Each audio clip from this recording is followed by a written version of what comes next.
মাফ করলে একটা আলাদা শান্তি আছে ভাই। আপনি মাফ করবেন, দেখবেন আপনি দিন শেষে ভালো পাচ্ছেন। আর আপনি খালি ভাববেন যে আমি প্রতিশোধ দিব, ওরে আমি দেখে ছাড়বো, রিভেঞ্জ নিয়ে ছাড়বো, আপনি প্রতিশোধের আগুনে জ্বলে পড়ে ছারখার হয়ে যাবেন। So you have to forgive everyone from your heart. মন থেকে মাফ করবেন, হৃদয়ের প্রশান্তি দান করবে একজন। আওয়াজ দিয়ে বলেন তিনি কে? মাফ করা শিখবো। আর যুবকদেরকে বলবো তোমরাও মাফ করা শেখো। বেঈমানদেরকে তোমরা আল্লাহর জন্য ছেড়ে দাও, আল্লাহ ওদেরকে দেখে নেবে ইনশাআল্লাহ। যারা প্রতারক, যারা বিশ্বাসঘাতক, যাদের কথা কাজে মিল নাই, এদের সাথে কোনো সম্পর্কের দরকার নাই, এদের জন্য আল্লাহ একাই যথেষ্ট। ঠিক কিনা বলেন যুবকেরা? আমরা তো বড় মনের মানুষ, আমরা তো ব্রড মাইন্ডেড পার্সোনালিটি বিলং করি, আমরা মাফ করে দিব, বাদ বাকি আল্লাহ ভরসা। ঠিক কিনা যুবকেরা? তাহলে প্রথম মেসেজ আজকের এই মাহফিলে, এই যে আমাদের হৃদয়টা আছে, এই হৃদয়ে কোনো হিংসা বিদ্বেষ থাকবে না, কারোর জন্য কোনো প্রতিশোধ থাকবে না। একটা সুন্দর হাদিস শোনাই। নবীজি বলেছেন আমার জীবনের সবচেয়ে বড় আমল কি তোমরা জানো? সাহাবা একরাম বলল ইয়া রাসূলুল্লাহ, বলেন কি আমল যেটা সবচেয়ে বড় আমল? নবীজি বলেন কোন তাহাজ্জুদ নয়, এটা কোনো দান নয়। ইন ইসতাতা'তা আন তুসবিহা ওয়া তুমসিয়া ওয়া লাইসা ফি কলবিকা গাশশুন লিআহাদিন ফাফআল যালিক ওয়া যালিকা মিন সুন্নতি ওয়া মান রাগিবা আন সুন্নতি ফালাইসা মিন্নি। নবীজি বলেন আমার জীবনের সবচেয়ে বড় সুন্নাত আমল হচ্ছে তুমি এক রাত কিংবা একটা দিন এমনভাবে অতিবাহিত করবে যে তোমার হৃদয়ে কারোর জন্য কোনো হিংসা বিদ্বেষ থাকবে না। এটাই আমার সবচেয়ে বড় আমল। সুবহানাল্লাহ পড়েন আপনারা। একজন সাহাবী যে সবাইকে মাফ করে দিত, নবীজি তার ব্যাপারে দুনিয়াতে তিনবার জান্নাতের সুসংবাদ দান করেছেন। রংপুরের ভাইদের সুবহানাল্লাহ তো আসতে তো হইতে পারে না, জোরে সোরে সুবহানাল্লাহ পড়তে হবে তো। এজন্য আজ থেকে মাফ করব। রাজি আছেন তো ইনশাআল্লাহ? আল্লাহ আমাদেরকে এটা বোঝার তৌফিক দান করুক, পড়া আমিন।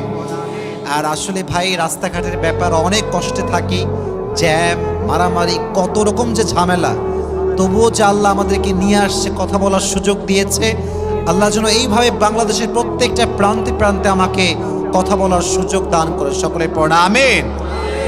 তবে এতটুকু বলতে পারি, আজকের ওয়াজ যে শুনবে তার জীবনের সমস্ত দুঃখ কষ্ট হালকা হয়ে যাবে। সুবহানাল্লাহ পড়লেন না আপনারা? জীবনে যে ধৈর্যশীল হতে পারে নাই, সে তার জীবনে সফল হতে পারে নাই। ঠিক কিনা যুবকেরা বলো? If you wanna get the ultimate success in your life, then you must have to be patient. যদি আপনি আপনার জীবনে সফল হতে চান, ধৈর্যশীল হওয়ার দরকারটা যুবক ভাইরা আছে না নাই? তাহলে আজকে আমাদের আলোচনার সেন্ট্রাল থিম বা সাবজেক্ট ম্যাটার হচ্ছে সবর। জোরে বলতে হবে, নামটা কি? এই তোমরা কথা বলো না কেন? বলেন সবাই মিলে বলেন, বলেন সবর। এবার বলেন ধৈর্য। জীবনে সফল হতে লাগবে কি? বলবেন হুজুর এটা তো খুবই কমন ওয়ার্ড, সবর তো খুবই একটা ফেমাস শব্দ, সবাই জানে সবর করতে হবে। বাট সবরের একটা লেভেল আছে। কেমনে সবর করবেন? সাহাবা একরাম কেমন করে সবর করেছেন, নবীজির স্ত্রীরা কেমন করে ধৈর্য ধারণ করেছেন, নবীরা কেমন করে সবর ধারণ করেছেন, কোরআন থেকে জানার দরকারটা যুবক ভাইরা আছে না নাই? আছে না নাই? ধৈর্য হচ্ছে এমন একটা যন্ত্র যা কখনো ব্যর্থ হয় না, এমন একটা তীর যা কখনো লক্ষ্য ভ্রষ্ট হয় না। ধৈর্য এবং সফলতাকে আল্লাহ তাআলা এক এমন বিজয়ী সৈনিক বানিয়েছেন যা কখনো পরাজিত হয় না। সুবহানাল্লাহ পড়লেন না? ধৈর্য এবং সফলতা হচ্ছে সহোদর ভাইয়ের মতো। যে ধৈর্যশীল হবে সে সফল হবে, আর যে হাল ছাড়বে সে অসফল হয়ে যাবে। ঠিক কিনা যুবকেরা? ওয়াস্তাঈনু বিসসবরি ওয়াসসালাহ। আল্লাহ বলছেন তোমরা আমার কাছে সাহায্য চাও দুইটা জিনিসের মাধ্যমে, এক হচ্ছে ধৈর্য, দুই হচ্ছে নামাজ। বলেন যুবক ভাইরা, এক নম্বরে কি? বলেন জোরে, এক নম্বরে কি? দুই নম্বরে নামাজ। দুইটা জিনিস দিয়ে আমার কাছে সাহায্য চাও, তোমার সাহায্য চাওয়ার সঙ্গে সঙ্গে আমি আল্লাহর গায়েবী সাহায্য তোমার কাছে পৌঁছে যাবে। সুবহানাল্লাহ পড়ে। দিস ইজ দ্য সবর। এটা হচ্ছে ধৈর্য। সাহাবায়ে কেরামদের মাঝে কেমন ধৈর্য ছিল, নবীদের মাঝে কেমন ধৈর্য ছিল, কোরআন থেকে কিছু এক্সাম্পল আমরা জেনে নিব। আচ্ছা, এই বর্তমান সমাজে এমন কিছু লোক আছে না যে যখনই বলবেন ভাই কেমন আছেন, আর বললেন না ভাই, জীবনটা তামা তামা হয়ে গেল। বলে না বলে না বলে না বলে না। অনেক যুবক, কিরে বিয়ে হইল তোর, বিয়ে হয় না কেন? বলে কিসের বিয়ে মিয়া, ছাগা খেয়ে বেকা হয়ে গেছে। আমাদের কথার মাঝে কেমন যেন সবরের পরিচয়টা নাই। সবের যে হবে, ধৈর্যশীল যে হবে, যখনই তার সঙ্গে কেউ বলবে ভাই হাউ আর ইউ, কেমন আছেন, তার কোনো কথা ছাড়া সে প্রথমে বলবে আলহামদুলিল্লাহ। বলেন সবাই আলহামদুলিল্লাহ। কেউ যদি বলে তুমি কেমন আছো, ভাই আলহামদুলিল্লাহ অনেক ভালো আছি, এই যে বলবেন আমি ভালো আছি, আল্লাহ এতটা খুশি হয় বান্দার এই শুকরিয়ার কারণে যে আল্লাহ বান্দার সমস্ত দুঃখ কষ্টকে হালকা করে দেয়। সুবহানাল্লাহ পড়েন আপনার যুবক ভাইরা, সবাই সুবহানাল্লাহ পড়েন। এবার আসেন, অসুখে কেমন করে ধৈর্য ধারণ করবেন তার জ্বলন্ত প্রমাণ হচ্ছে আইয়ুব আলাইহিস সালাতু ওয়াস সালাম। ওয়া আইয়ুব ইয নাদা রাব্বাহু আন্নী মাসানি আয-যুররু ওয়া আনতা আরহামুর রাহিমিন। যখন আইয়ুবকে একটি রোগে ধরে বসলো, এদিকে তাকান আমার বডির দিকে, আইয়ুবের পা থেকে পচন শুরু হয়েছে, পা পচে গেছে, পেট পচে গেছে, অবস্থা খুবই খারাপ।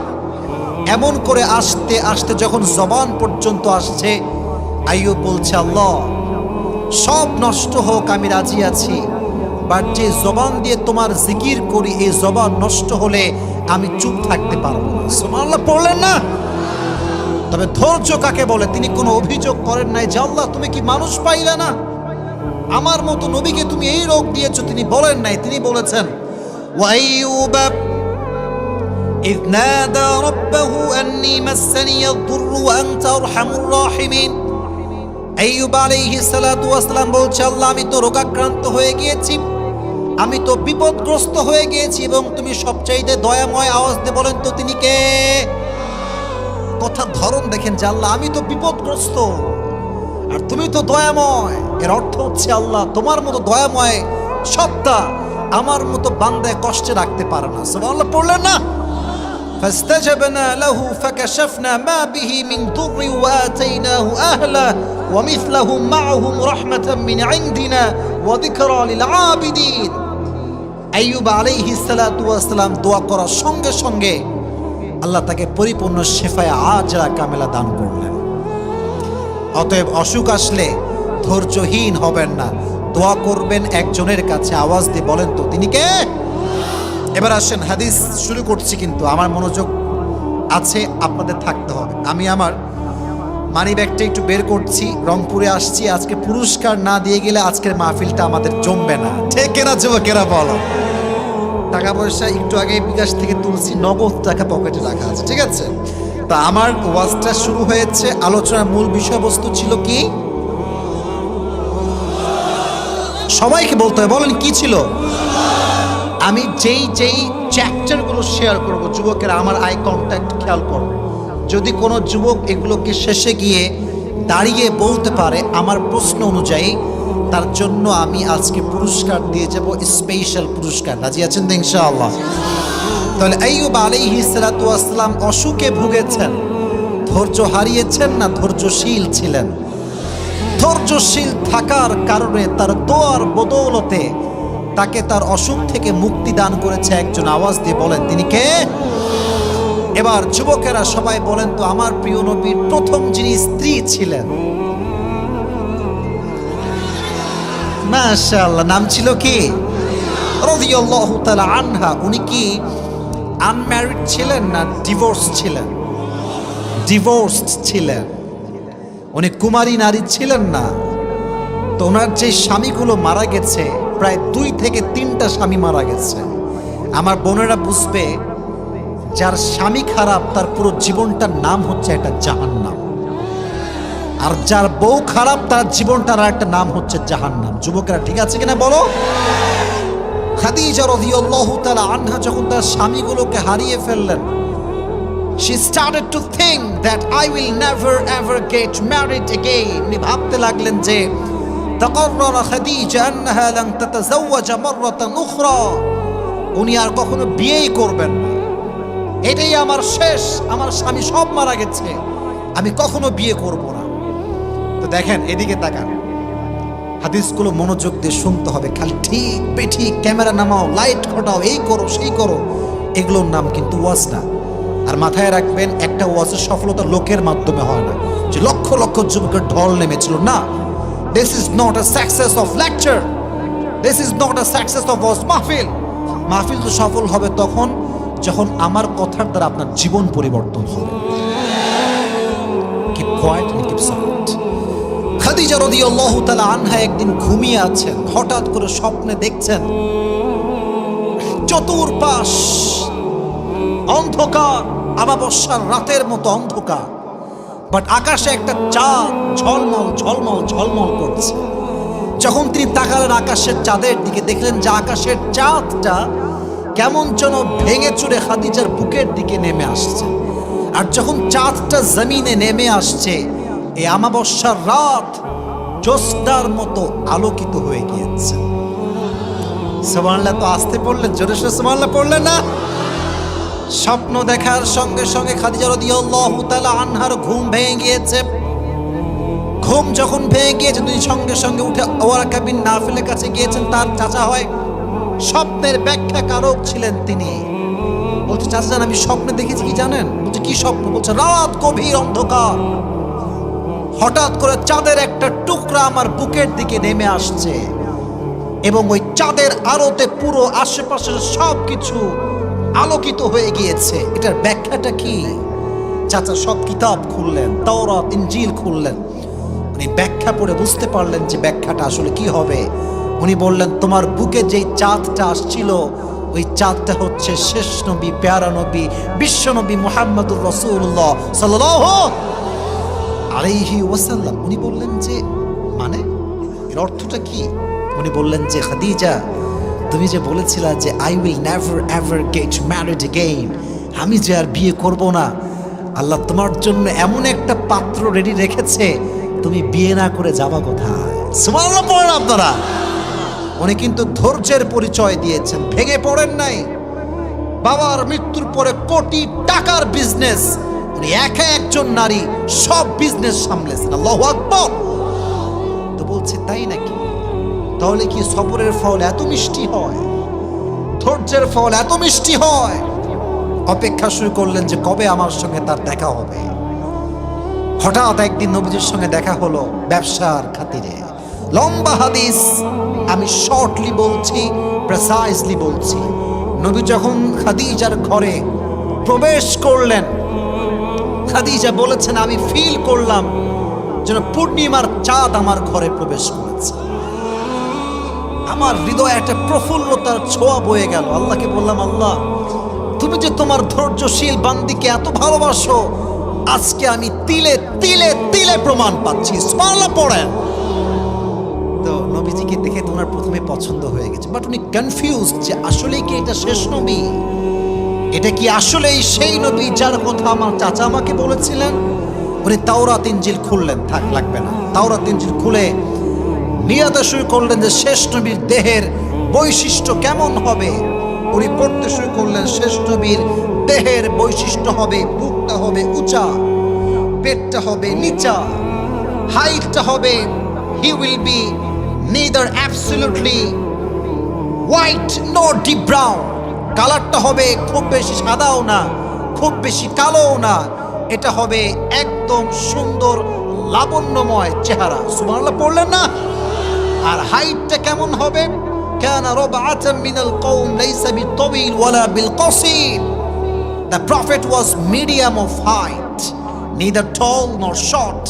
নবীজি খুব লম্বাও না, খুব খাটোও না, মাঝারি গড়নের একজন মানুষ হবে। সুবহানাল্লাহ পড়লেন না? উনি মিলাতে শুরু করলেন যে how will be the haircut of last messenger Muhammad sallallahu alayhi wasallam, চুলের কাটিং হবে কেমন? উনি দেখতে পেলেন চুলের কাটিং হবে পাপড়ি কাটিং, ঘাড় পর্যন্ত। তাকায় দেখলেন নবীজির চুল বিশাল লম্বা লম্বা চুল। সুবহানাল্লাহ নাই আপনাদের মুখে?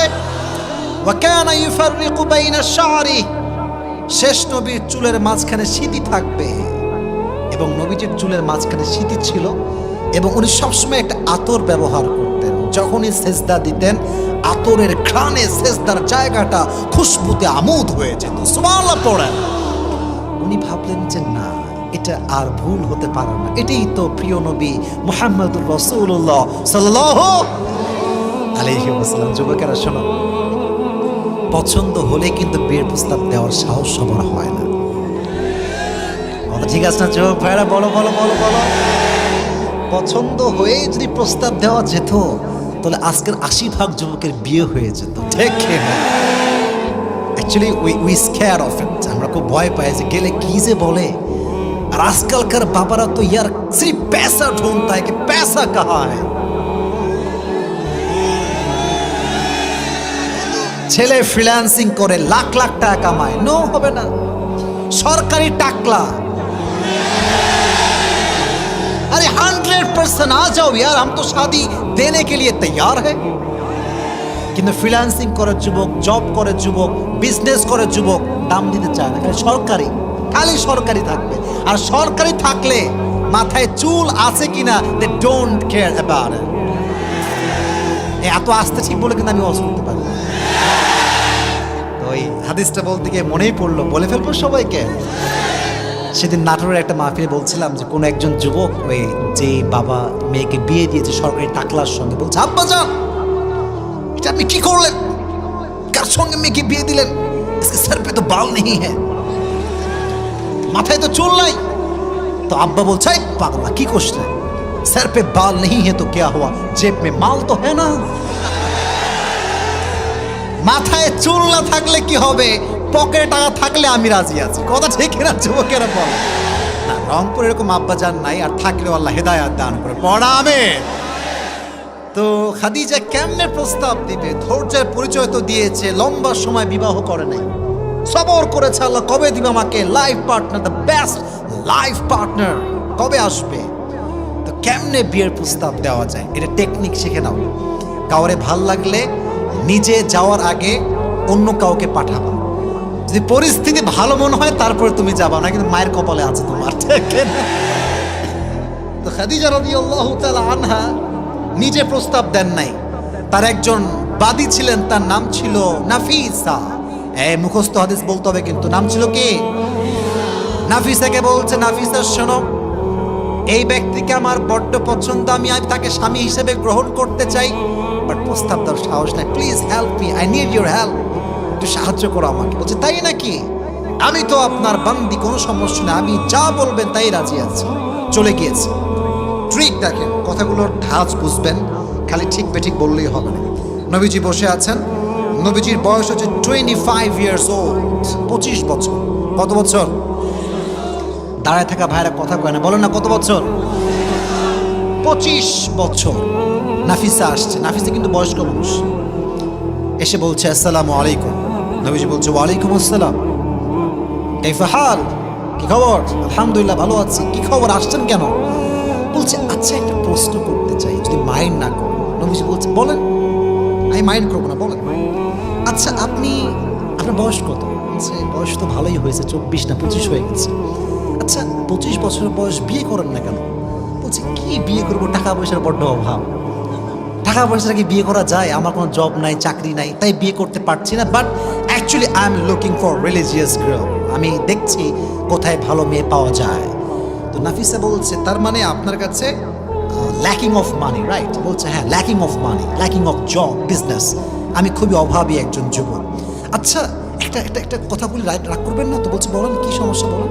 বলছে আমার কাছে এমন একজন মেয়ে আছে যাকে বিয়ে করলে আপনার না লাগবে ঘর, না লাগবে মোহর, না লাগবে টাকা, না লাগবে খাওয়াইতে, আপনি তারে বিয়ে করবেন, তারে কিছু দেওয়া তো লাগবে না, লাগবেই না, বরং সেই আপনাকে সব কিছু দিয়ে দিবে। না সুবহানাল্লাহটা জোরে সোরে হয় নাই। নবীজি হি ওয়াজ জাস্ট শকড। কি এরকম মেয়ে কি এই যুগে পাওয়া যাবে?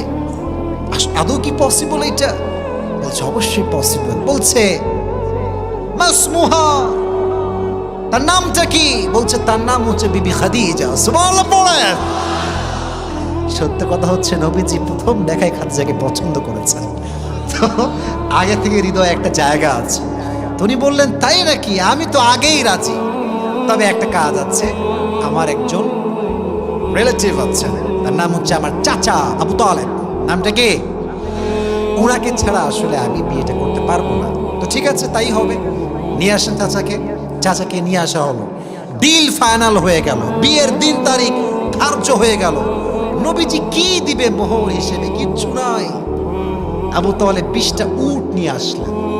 বলছে ইয়া খাদিজা, তোমাকে দেওয়ার মতো কোনো কিছু আমাদের কাছে নাই। You are the richest girl in Medina, তোমার মতো ধনাঢ্য নারী এ তল্লাটে কেউ নয়। 20টা উট দিলাম, যাও।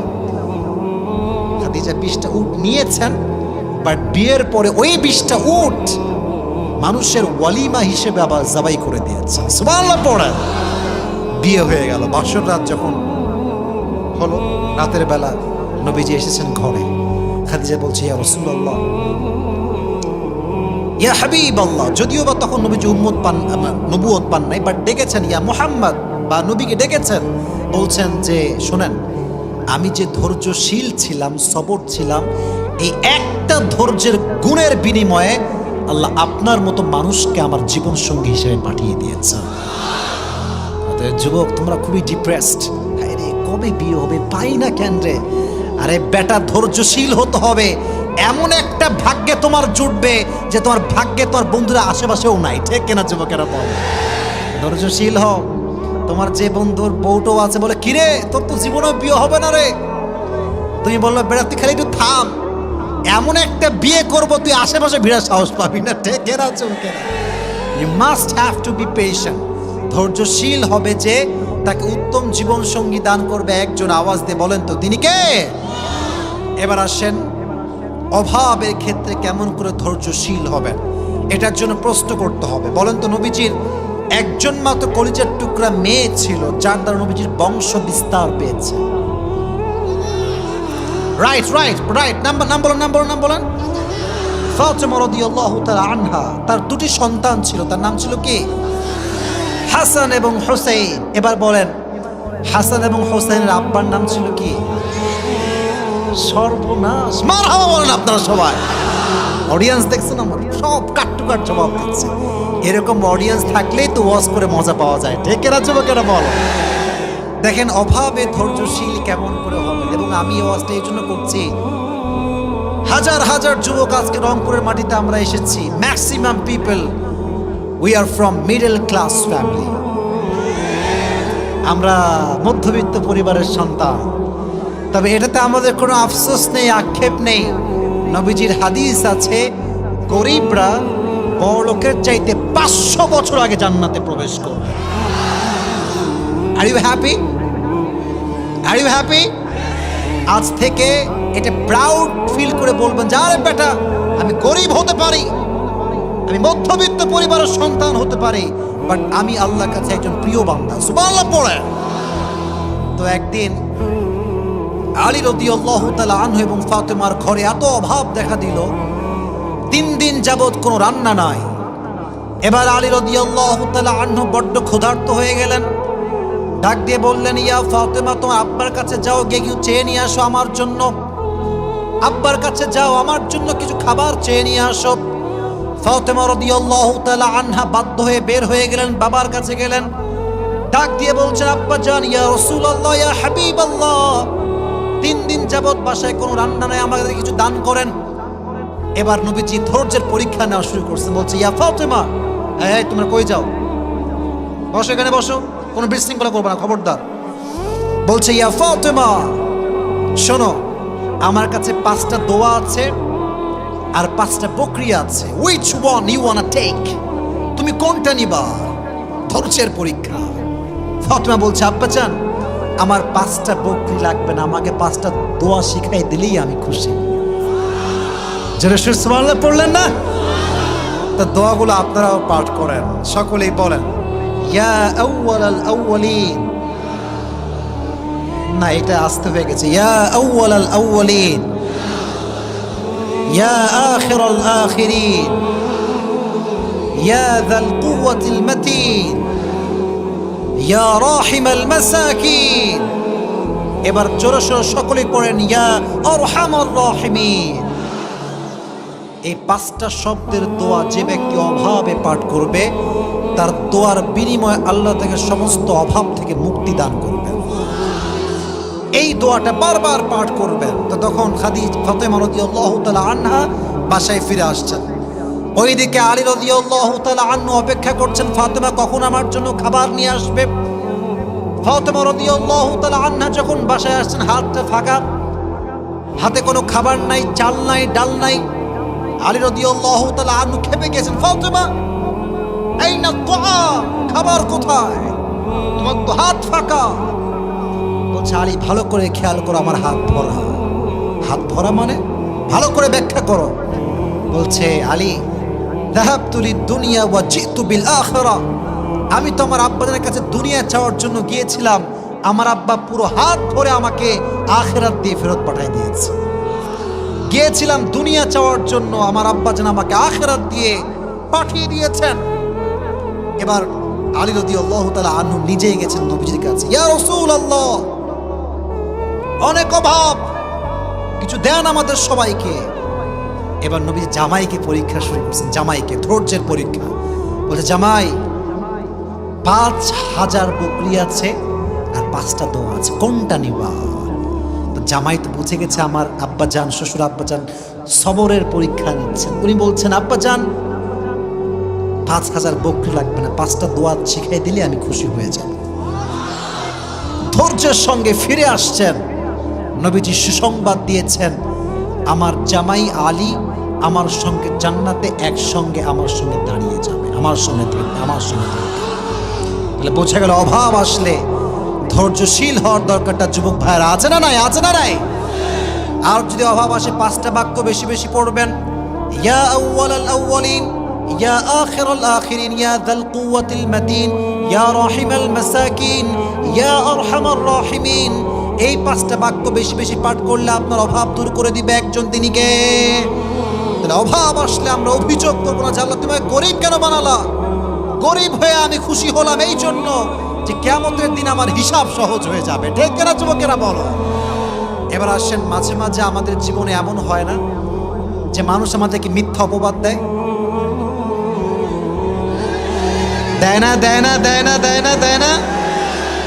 দেখবেন মিথ্যা অপবাদ এত খারাপ, এত খারাপ। একজন যুবকের চরিত্র, একজন নারীর চরিত্র নিয়ে মানুষ যখন কথা বলে তার পুরো ক্যারিয়ারটাও ধ্বংস হয়ে যায়। আমি মনে করেন কারোর সাথে আমার কোনো বাজে সম্পর্ক নাই। একজন বলল যে হুজুরের এই মেয়ের সঙ্গে বাজে সম্পর্ক, কথা কথা। এখানে যুবক আছে, তার কোনো বউ নাই, গার্লফ্রেন্ড নাই, কিচ্ছু নাই। কেউ ফেসবুকে পোস্ট করলো যে এই যুবকের সঙ্গে আমাদের এলাকার 4 জন্মের অবৈধ সম্পর্ক আছে। এটার নাম হচ্ছে ব্লেম, অপবাদ। অপবাদ আসলে কেমন করে ধৈর্যশীল হবেন একটা হাদিস শোনাই। তবে এটার আগে আর কি প্রশ্ন, নবীজির একজন মাত্র wife, she was not married, she was virgin, তিনি একজন কুমারী ছিলেন। তোমরা বলো নামটা কি ছিল যুবক ভাইরা? বলো বলো। আয়েশা রাদিয়াল্লাহু তাআলা আনহা। আচ্ছা এবার প্রশ্ন, নবী যখন আয়েশাকে বিয়ে করেছিলেন আয়েশার বয়স ছিল কত? কে বলতে পারবে? আপনারা বলেন না, কয় বছর? কয় বছর? মাথায় রাখবেন, যখন বিয়ে হয় তখন বয়স ছিল 6, আর যখন শ্বশুর বাড়িতে তুলে নিয়ে আসে তখন বয়স ছিল 9। সুবহানাল্লাহ পড়লেন না আপনারা? অনেক নাস্তিক বলে যে আমার নবী নাকি নারী লোভী ছিল, এই জন্য নাকি নবীজি নারীকে 6 বছর বয়সে বিয়ে করেছেন। নাউজুবিল্লাহ পড়লেন না? আরে যে আমার নবীকে গালি দেয় এটা পিতৃ পরিচয়হীন জারদ সন্তানের, জন্মের ঠিক নয়। আমি আসিফের স্পষ্ট বক্তব্য রংপুরের মাটিতে আমি দিয়ে যাচ্ছি, খুব ভালো করে শুনবেন। আমাকে গালি দাও আমি সহ্য করব, বাপকে দাও সহ্য করব, পরিবারকে দাও সহ্য করব, মাকে দাও সহ্য করে ফেলবো কোনো মতে। বাট আমার নবীকে নিয়ে একটা টু শব্দ বলবা, আমার দেহে 1 ফোঁটা রক্ত যতক্ষণ পর্যন্ত আছে এটা আমি চুল পরিমাণ বরদাস্ত করতে পারবো না। এটার নাম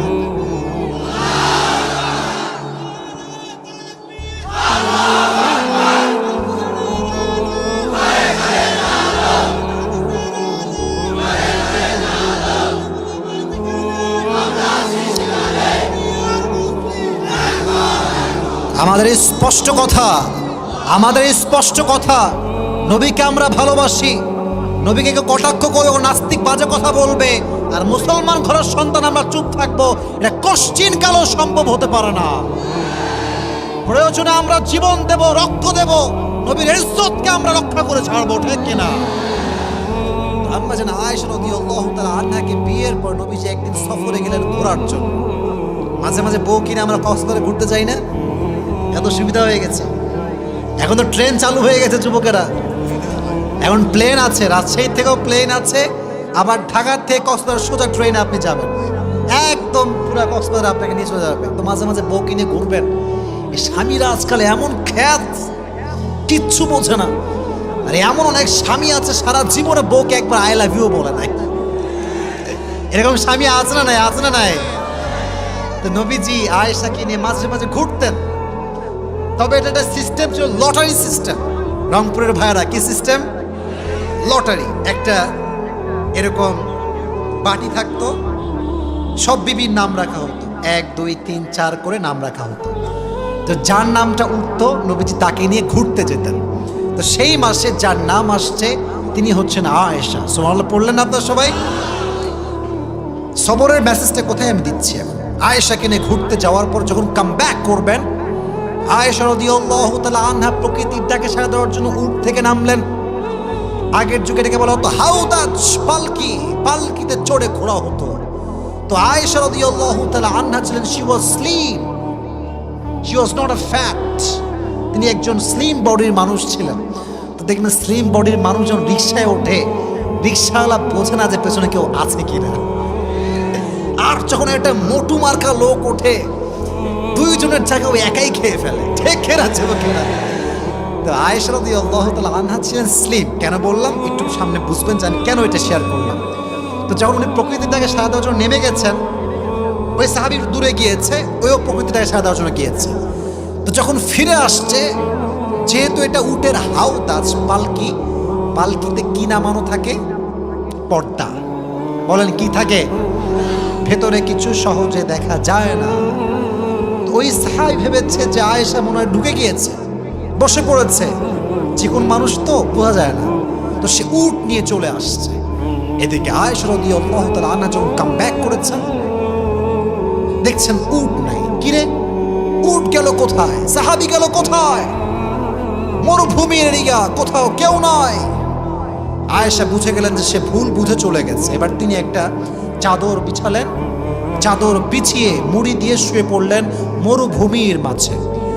ওই সফরে একজন সাহাবী, তার নাম হচ্ছে আব্দুল্লাহ ইবনে মুআত্তাল রাদিয়াল্লাহু তাআলা আনহু, তাকে নবীজি দায়িত্ব দিয়েছেন লস্ট অ্যান্ড ফাউন্ডের। যখন আমরা পিকনিকে যাই দেখবেন মাইক নেই, এই ছাত্ররা উঠে পড়ো বাসে, কে কোথায় আছো উঠে পড়ো, দায়িত্ব থাকে যে কেউ মিসিং না হয়ে যায়। তো আব্দুল্লাহ ইবনে মুআত্তাল যখন বুঝতে পারলো আয়েশা নেই, তখন তিনি চলে গেলেন খোঁজার জন্য। দেখলেন যে উনি এইভাবে কাপড় বিছিয়ে মুড়ি দিয়ে শুয়ে আছেন, খুব স্লিম একজন মানুষ। উনি গিয়ে, যেহেতু পর্দার আয়াত নাজিল হয়েছিল, উনি একটা কাশি দিলেন। আয়েশা রাদিয়াল্লাহু তাআলা আনহা বুঝতে পারলেন যে আমাকে রিসিভ করার জন্য লোক এসেছে। আয়েশা রাদিয়াল্লাহু তাআলা উঠে খুব সুন্দর করে মুড়ি টুড়ি দিয়ে পর্দা করে রেডি হলেন, উটের হাউদাজে উঠলেন। কিন্তু এদিকে সব সাহাবা একরাম ফিরে গেছে বাসাতে, কেউ নয়। সব সাহাবা একরাম যার যার গন্তব্যে পৌঁছে গিয়েছে। যখন আয়েশা একাই তার সঙ্গে ফিরে আসছে সে দূরের সফর থেকে, তখন মুনাফিকের সর্দার আব্দুল্লাহ ইবনে সালুল সুযোগ খুঁজে পেয়েছে অপবাদ দেওয়ার জন্য। যখন সে সকালবেলা ফিরে আসছে সারা রাত সফর করে, আব্দুল্লাহ ইবনে সালুল গোটা মদিনার ভিতরে প্রোপাগান্ডা ছড়িয়ে দিয়েছে যে মুহাম্মদের বিবি আয়েশার সঙ্গে আব্দুল্লাহ ইবনে মুআত্তালের জিনার সম্পর্ক আছে। নাউজুবিল্লাহ, তো আস্থা হয়ে গেল আপনাদের সবার। একজন নারীর জন্য এর চাইতে বড় ব্লেম, অপবাদ আর কিচ্ছু হতে পারে না, ঠিক কিনা? সোজা চরিত্রে আঘাত। তবে আয়েশা জানতেন না যে আমার বিরুদ্ধে এতটা অপবাদ ছড়ানো হয়েছে। উনি খেয়াল করলেন যে নবীজি আগের মতো আর ভালোবাসে না। আগে যেমন ভালোবাসতো, আই লাভ ইউ বলতো, ঘুরতে নিয়ে যেত, এখন আর ভালোবাসে না। কিন্তু জানেন না যে কি কারণ আসলে এর পেছনে আছে।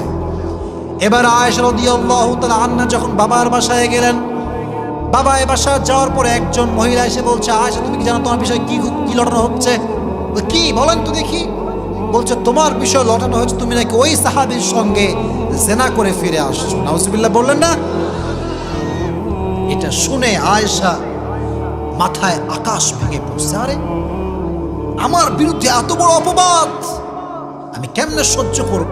আব্বা জান আপনি একটু বোঝান না, আমি তো এই অপবাদ, আমি তো এই কাজটা করি নাই। আবু বকর বলছে আমার কিচ্ছু করার নেই আম্মা জান, তুমি একটু দোয়া করো আল্লাহর কাছে। এবার নবীজি আসছে। দেখেন ভাই, সত্য কথা হচ্ছে এই, বিপদ আসলে বোঝা যায় কে ভালোবাসে আর কে ভালোবাসে। আমি সব সময় বলি খারাপ সময়কে আমি অলওয়েজ থ্যাঙ্কস দেই, কারণ খারাপ সময় না আসলে আমি আমার আশেপাশের বেঈমানগুলোকে চিনতে পারতাম না। मैं हमेशा अपने बुरे वक्त का शुक्रिया अदा करता हूँ इसलिए कि उसने मुझे पैगाम दे दिया कि कौन मेरा अपना है और कौन मेरा पराया है। ঠিক না? বিপদ আসলে বোঝা যায় যে কে ভালোবাসে কে ভালোবাসে না। যখন তোমার টাকা পয়সা আছে সবাই বলবে I love you, I really love you from my heart. আর যখন তুমি শূন্য হতচ্ছাড়া হয়ে যাবা, ওই ভালোবাসার মানুষগুলো তুমি হারিকেন দেওয়ার খুঁজে পাবা না। ঠিক কিনা বল? তো নবীজি এসে বলছে, আয়েশা শোনো, তুমি কি সত্যি এই কাজ করেছো? যদি করে থাকো তুমি তওবা করে নিও। এই কথা শুনে আয়েশা এত কষ্ট পাইছে। এদিকে তাকান, আয়েশা দাঁড়িয়েছিলেন, নবীর এই কথা শুনে এমনি বসে গেছে। নবী হে, ইউ ডোন্ট বিলিভ মি? আপনি আমাকে বিশ্বাস করেন না? আমি তো এই কাজ করি না, আমি তো আশেপাশেও নাই। নবীজি বলছে আচ্ছা আচ্ছা কোনো সমস্যা, তুমি তওবা করে নিও, তওবা করে নিও। তো আয়েশা বলছে নবী অপেক্ষা করেন, যার কেউ নাই তার আছে কে? যার কেউ নাই তার আছে কে? অপেক্ষা করেন, আমি ধৈর্যশীল হলাম। আয়েশা অপবাদ পেয়ে ধৈর্যশীল হলেন। আয়েশার চরিত্রকে নিষ্কলুষ প্রমাণ করবার জন্য, আয়েশা যে চরিত্রবান নারী, চরিত্রহীন নারী নয়, পবিত্র নারী, এটার ঘোষণা করবার জন্য আল্লাহ কোরআনে আয়াত নাযিল করে দিলেন। ধৈর্যশীল হও, তুমি ধৈর্য ধারণ করো। যে তোমাকে ব্লেম দিচ্ছে, অপবাদ দিচ্ছে, আল্লাহ তাকে এমন শিক্ষা দিবে আগে বলছে তোমার পা ধরে ক্ষমা চাইতে বাধ্য হয়ে যাবে। ঠিক কিনা? Wait for the right time. অপবাদ দিলে you don't need to explain yourself who you are and where you came from, just wait for the right time. সময় মানুষকে বলবে যে তার পরিচয় আসলে কি। ঠিক কিনা যুবকেরা বলো? অপবাদ আসলে আমরা ধৈর্যশীল হব আয়েশা রাদিয়াল্লাহু তাআলা আনহার মতো। এখন কথা হচ্ছে ভাই, সবরের হাদিসের কোনো শেষ নাই, অনেক হাদিস আছে। আমাকে বলা হচ্ছে 12:30টার মধ্যে শেষ করতে হবে। আচ্ছা আমি যদি আরো 5টা মিনিট ওয়াচ করি আপনারা কি বিরক্ত হয়ে যাবেন নাকি? তবে এতটুকু শুকরিয়া জানাই যে আপনাদের মতো অডিয়েন্স পাওয়া হচ্ছে একজন সৌভাগ্যবান ব্যক্তির বিষয়। এরকম অডিয়েন্স পাওয়া খুবই মুশকিল। আর আপনাদের যে সাউন্ড, এটা বারবার প্রমাণ করে রংপুরের সন্তানরা সব বীর পুরুষের সন্তান আমার সামনে বসে আছে। রংপুর মানে হচ্ছে একটা ইতিহাস। আমি এর আগে একবার রংপুরে আসলাম, বুড়ির হাট না কোথায়, আমি দেখেছি যুবকদের যে ভালোবাসা এ টাকা দিয়ে কিনে পাওয়া যায় না। ঠিক কিনা বলো যুবক? তো এই ভালোবাসা আপনারা আজকে আবারও প্রমাণ দিয়েছেন। তবে প্রমাণ হবে তখন, আমি একটা শেষ হাদিস বলবো, এটা বলে আমি আবার রিপিট করব, যে বলতে পারবে তাকে পুরস্কার দিয়ে দোয়া করে আমরা বাসায় যাবো। রাজি আছেন তো ইনশাআল্লাহ? ওই একজন কয়ে যাবে, যে একজন মাত্র রুমালওয়ালা, have a seat, sit down, বসে পড়ো। यार कहाँ जा रहा है यार ये?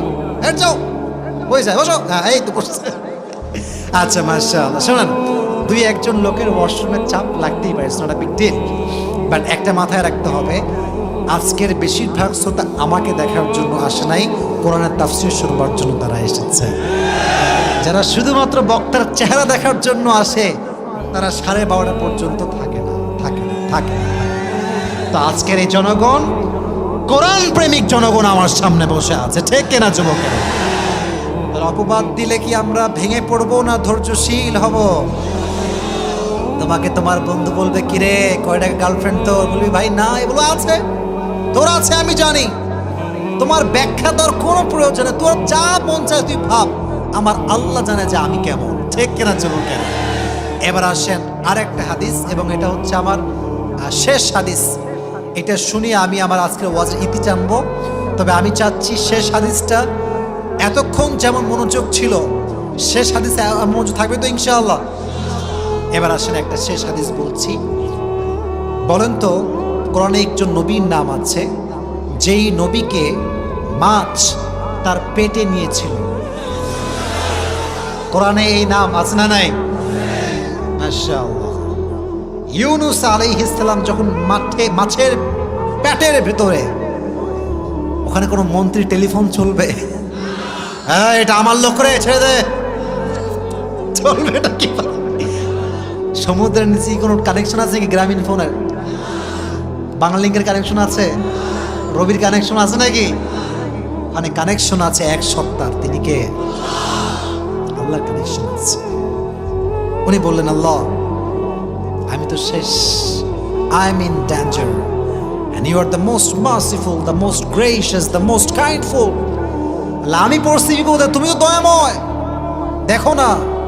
উনি দোয়া ইউনুস পাঠ করলেন, সবাই পড়েন লা ইলাহা, পড়েন না সবাই দোয়া ইউনুস, সবাই পড়েন লা ইলাহা ইল্লা আনতা সুবহানাকা ইন্নী কুনতু মিনাল যালিমিন। আল্লাহরে বাঁচাও, আল্লাহ বাঁচাও, আমি শেষ, মাছের পেটে আমারে কেউ উদ্ধার করতে পারবে না।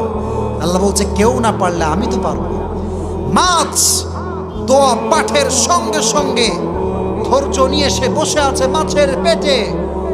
এমন একটা বমি করেছে মাছটা জলের ভিতর থেকে, একটা বমিতে ইউনুস আলাইহিস সালাতু ওয়াস সালাম একদম মাটির উপরে এসে পড়ছে। সুবহানাল্লাহ পড়লেন না? এই যে ইউনুসকে মাছের পেট থেকে রক্ষা করেছেন ধৈর্যের কারণে একজন, তিনি কে? বলেন না, বলেন না, বলেন না।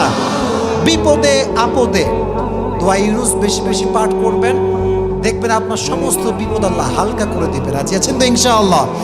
তাহলে আজকের ওয়াজের সারাংশ, summary of the lecture is, in every kind of situation you must have to be patient. There is no alternative way of sabr. If you want to get the ultimate success in your life, then there is no alternative way of sabr. যে ধৈর্যশীল হয়েছে তার সফলতা আল্লাহর পক্ষ থেকে চূড়ান্ত হয়ে গিয়েছে, ঠিক কিনা? তো জীবনের প্রতিটা ধাপে ধাপে ধৈর্যশীল হওয়ার দরকারটা যুবকরা, আব্বাজানরা আছে না রাই? তাহলে এবার আসেন, আমি আমার ওয়াজ পুরোটা রিপিট করছি, what ever I have said before. তাকবীর দেন সবাই, লিল্লাহি তাকবীর। হাত কোথায়? লিল্লাহি তাকবীর। আল কোরআনের আলো, আল হাদিসের আলো। মাশাআল্লাহ। এবার আমাকে শুধু জবাব দিবেন আমি যা প্রশ্ন করি, তারপরে একজন যুবককে আমি দাঁড় করাবো যে আমাকে পুরস্কার নেওয়ার জন্য সহযোগিতা করবে, তাকে পুরস্কার দেওয়ার জন্য। রাজি আছেন ইনশাআল্লাহ? আজকে আমাদের আলোচনার সেন্ট্রাল থিম বা সাবজেক্ট ম্যাটার ছিল সবর। বলেন, নাম ছিল কি? This is Arabic word. Bangla হচ্ছে ধৈর্য, ইংলিশ হচ্ছে পেশেন্স।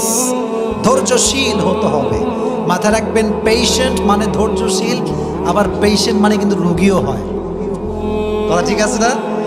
বলবেন যে হুজুর দুইটা শব্দের অর্থ একই হচ্ছে, পেশেন্ট মানেও রোগী, পেশেন্ট মানে আবার ধৈর্যশীল।